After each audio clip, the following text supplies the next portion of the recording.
मैं रीता श्रीवास्तव आप सभी का स्वागत करती हूँ। दर्शकों, हर वर्ष 18 अप्रैल को विश्व धरोहर दिवस मनाया जाता है। हमारी गोरक्षधरा के पुरातात्विक छायाकार जो कि ऊर्जावान हैं, कर्मठ हैं और जोश से भरे हुए हैं, वो धरोहरों को संरक्षित करने का कार्य कर रहे हैं। तो उनके छायाचित्रों के साथ आपको मैं लिए चलती हूँ धरोहर दर्शन की ओर। विरासत क्या है? वो जो हमें अपने पुरखों, दादा या पिता से मिली संपत्ति, यह वो जिसे हमने खुली आंखों से देखा और कोमल हाथों से स्पर्श करके चहक उठे। कुछ ऐसा ही है मेरे जीवन की वो विरासत जिसे कई सौ साल पहले हमारी सभ्यता संस्कृति में कई जाने अनजाने लोगों ने एक दूसरे को सौंप दिया। आज अपनी सभ्यता, संस्कृति, इतिहास को अगर करीब से देखना हो तो आपको यहाँ की आबो हवा में घुलना होगा। यहाँ के कड़ में फैली उस सूंधी सी खुशबू को महसूस करना होगा, जहाँ की माटी से अनगिनत महलों, देवालय और वास्तुशिल्प में कला की अद्भुत कलाकृतियाँ बहुत ही कसीदे के साथ संजोकर रखी गई हैं। अतीत के भंवर में जब झांकने की कोशिश करता हूँ तो लगता है कहाँ से शुरू करूँ इस यात्रा को, जिसकी तलाश में वर्षों धूप छांव की तपिश में कंठ सूख गए, पर इन्हें अपने कैमरे में उतारने की प्यास आज भी जस की तस बनी हुई है। आज वर्ष की गिनती उंगलियों पर उतारूं तो 2011 से शुरू हुई ये यात्रा लगातार आज भी मेरे साथ चल रही है। विरासत या धरोहरों को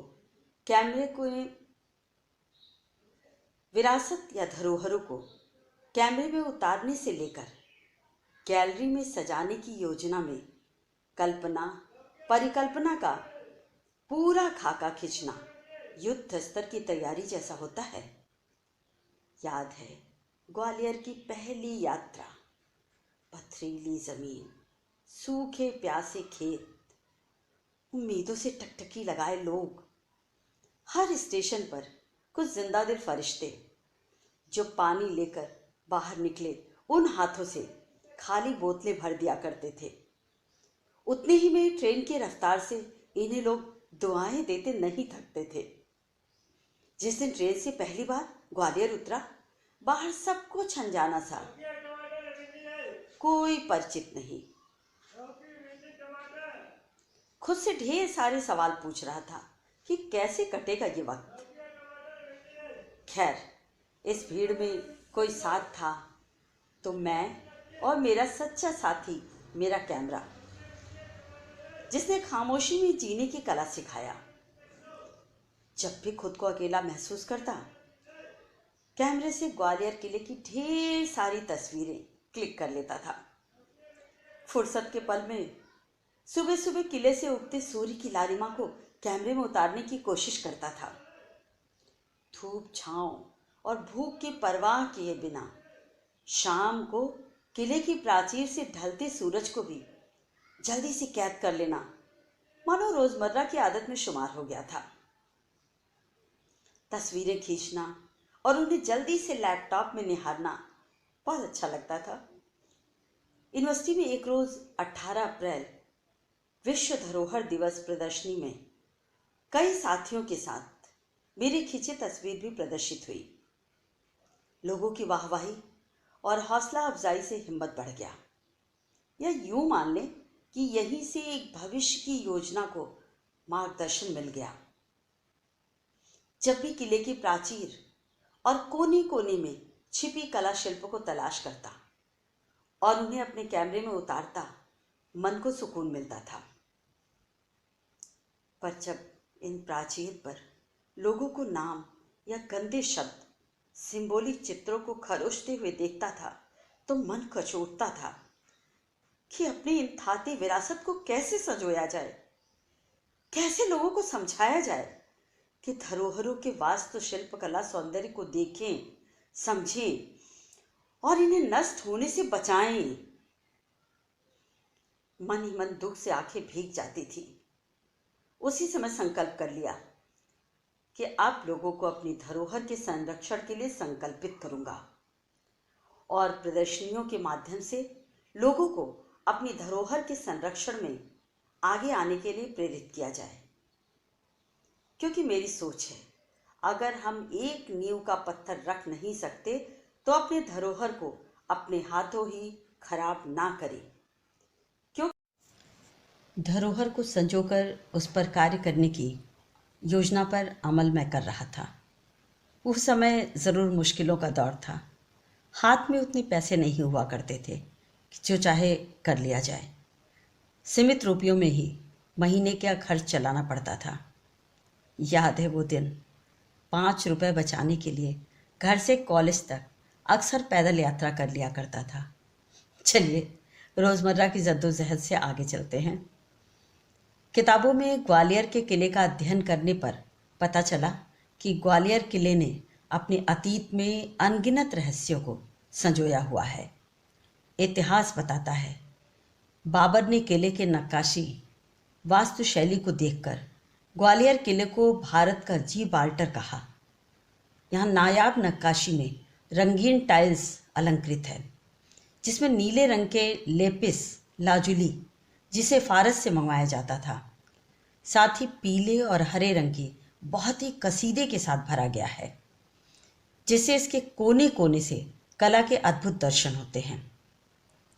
प्रदर्शनी की तैयारी से पहले दैनिक भास्कर अखबार में चौथे द्वार की खबर छपते ही पूरे शहर में लोगों की उत्सुकता इसे देखने को बढ़ गई। ग्वालियर के प्रसिद्ध तानसेन कला वीथिका में विश्व पर्यटन दिवस पर 26 से 28 सितंबर 2012 को राजा मानसिंह तोमर संगीत एवं कला विश्वविद्यालय के सहयोग से ग्वालियर दुर्ग पर केंद्रित 3 दिवसीय एकल छायाचित्र प्रदर्शनी का उद्घाटन कुलपति प्रोफेसर चितरंजन ज्योतिषी सर, कुल सचिव डॉक्टर D.S. चंदेल सर, महापौर श्रीमती समीक्षा गुप्ता जी, सहायक अधीक्षक पुरातत्विक पुरातत्व संग्रहालय श्री मैनुअल जोसेफ सर, संभागीय जनसंपर्क संचालक श्री H.L. चौधरी सर ने दीप प्रज्वलित करके प्रदर्शनी का शुभारंभ किया। प्रदर्शनी के उद्घाटन होते ही दर्शकों से भरे गैलरी में दादा के मार्गदर्शन में मैं सभी की उत्सुकता को दिशा दे रहा था। वास्तव में एक अद्भुत दृश्य था। लगातार 3 दिनों तक इस प्रदर्शनी से ग्वालियर दुर्ग के चौथे और रहस्यमयी रहस्य से पर्दा उठता रहा। कुछ उत्साही लोगों ने अखबार में छपे लेख के प्रति लेकर उस द्वार को देखने जा रहे थे, जिन्होंने 60 वर्ष पूर्व अपने ग्वालियर दुर्ग के सौंदर्य को अपनी आंखों से देखा था। गैलरी में उद्घाटन के दिन ही कला, इतिहास और पुरातत्वविद की बैठक परिचर्चा का रूप लेते हुए कार्यशाला में तब्दील हो गई थी। सभी दादा के मार्गदर्शन और कैमरे में कैद तस्वीरों के लिए, इस खोजी दस्तावेज के लिए आपके संदीप को बधाई और शुभकामनाएं दे रहे थे। वास्तव में सभी के लिए आश्चर्य का विषय था। विरासत का अद्भुत धरोहर सभी की नज़रों से ओझल कैसे रहा। स्वयं पुरातत्व विभाग ने भी इस ऐतिहासिक खोज की बधाई दी।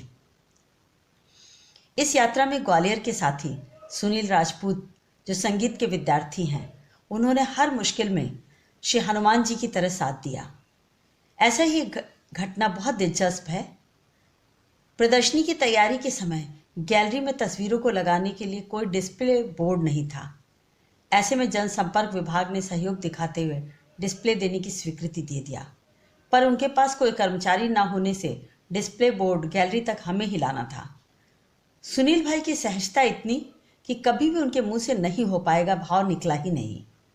अपने व्यवसाय के बीच अनमोल समय निकालकर मारुति 800 की छत पर तकरीबन 30 डिस्प्ले बोर्ड रखकर धीरे धीरे हम गैलरी के दरवाजे पर पहुंचे ही थे कि आरटीओ इंचार्ज ने हमें रोक लिया। बहुत अनुरोध करने पर भी वे नहीं माने। मारुति में बैठे सुनील भाई और मैं एक दूसरे का मुंह देख रहे थे। मुस्कुराते हुए आरटीओ सज्जन ने चालान को सहजता से भरकर हम गैलरी के दरवाजे से भीतर जा सके। यह घटना उद्घाटन के एक दिन पहले की है, जिसने हमारे मनोबल की परीक्षा ली। दोपहर से शाम हो चुकी थी। उम्मीद था कि कुछ साथी गैलरी में तस्वीरों को लगवाने में हमारी मदद करेंगे, पर कोई भी हाथ आगे नहीं आया। इस दिन ज़रूर अपने शहर घर साथियों को याद कर रहा था। अकेला मैं, दादा के बेटे और खुद दादा भी गैलरी में देर रात तक डटे रहे। समस्या थी कि कहाँ से शुरू किया जाए। तकरीबन 9 बजे अचानक मोबाइल की घंटी बजी। उधर से आवाज़ आई, संदीप, तैयारी कैसी चल रही है? यह आवाज़ श्री विश्वविद्यालय के गुरु डॉक्टर एस के मैथ्यू सर की। एक और सभी गुरुओं की नई नियुक्ति थी। थोड़ा सा संकोच कर रहा था। समझ में नहीं आ रहा था सर से अपनी व्यथा कैसे कहूँ। ना जाने उन्होंने मेरे बोलने से पहले ही कह दिया, घबराओ नहीं, मैं आ रहा हूँ। मैं सोच ही रहा था क्या होगा। कुछ देर में मैथ्यू सर गैलरी में एक साथी के साथ आ गए और पीठ थपथपाते हुए बोले, सब हो जाएगा। उन्हें देखकर श्रद्धा भाव से आंखें डबडबा गईं। उन्होंने बहुत ध्यान से सभी तस्वीरों को लगवाने में साथ दिया। गैलरी में तस्वीरों को लगाते लगाते तकरीबन रात के 11 बज गए थे। अगली सुबह का उजाला अच्छा हो, यह आशीर्वाद देकर उस रात सभी लोग विदा हुए। अगली सुबह प्रदर्शनी के उद्घाटन की तैयारी की चिंता में पूरी रात कब बीत गया पता ही नहीं चला। इस तरह ग्वालियर दुर्ग के रहस्यमयी चौथे द्वार के तस्वीरों का सभी लोगों के दर्शन सभी ने किए। गैलरी के द्वार खुलते ही दर्शकों की भीड़ ने पूरी रात की मेहनत को भुला दिया था। सभी दर्द अब खुशी के अश्रु से बाहर आ रहे थे। इन सभी यादों में सबसे ज़्यादा जिसने हर पल मेरा साथ दिया, बड़े भाई डॉक्टर गौरी शंकर चौहान जी, जो उस समय बनारस में थे, लेकिन हर पल मेरे साथ वार्तालाप करके उत्साह बढ़ाते रहते थे। इन सभी के बीच मेरे अपने शहर गोरखपुर से गुरुवर डॉक्टर सत्येंद्र सिंह जी, डॉक्टर श्रीमती उषा सिंह जी, श्री हरि प्रसाद सिंह जी, स्वर्गीय Shri Devvrat Tiwari sir, doctor AK Singh sir, doctor Bharat Bhushan sir, doctor Harsh Kumar Sinha sir, doctor Manoj Gautam ji, Shri Sahwal Shankar Shrivastava ji, Shri Dheeraj Singh ji, Shrimati Rita Shrivastava, मित्र अनुराग सुमन, पिता श्री ब्रिज कुमार श्रीवास्तव, माँ श्रीमती शकुंतला श्रीवास्तव के साथ भाई बंधु मित्र सभी लगातार अपने आशीर्वाद की छांव से अभिसिंचित कर रहे थे। मेरे स्मृतियों में ग्वालियर दुर्ग के चौथे द्वार की खोज को इतने वर्षों के बाद लॉकडाउन के समय सहेजने का अवसर मिला। दुरूह, अकल्पनीय, रोमांचकारी यात्रा को आप सभी से बांटने का अवसर मिला। 18 अप्रैल विश्व धरोहर दिवस पर एक स्मृति आप सबके हाथों में सौंपकर सुखद एहसास हो रहा है। धरोहर को संजोने की प्यास लगातार चल रही है। इसी क्रम में बौद्ध संग्रहालय गोरखपुर, बनारस के साथ अन्य शहरों में लगातार 10 वर्षों से नियमित रूप से धरोहर प्रदर्शनियों की श्रृंखला जारी है। वर्ष 2017 में इंडिया बुक ऑफ रिकॉर्ड्स के द्वारा भारत की प्रथम हेरिटेज प्रदर्शनी में नामित होने का अवसर मिला। ये सौभाग्य आप सभी के आशीर्वाद का परिणाम था, जिसने इस रिकॉर्ड से सम्मानित होने का अवसर दिया। उसके कुछ दिनों के बाद 12 नवंबर 2017 को वर्ल्ड रिकॉर्ड्स यूनियन द्वारा विश्व के सर्वश्रेष्ठ रिकॉर्ड्स होल्डर को दिल्ली के श्री फोर्ट आउटडोरियम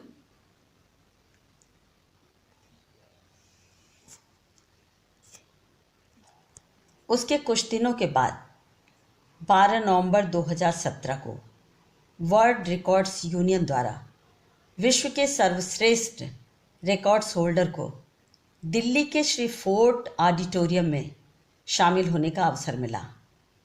इस मंच पर एशिया के सभी श्रेष्ठ रिकॉर्ड्स होल्डर के बीच सम्मानित किया गया।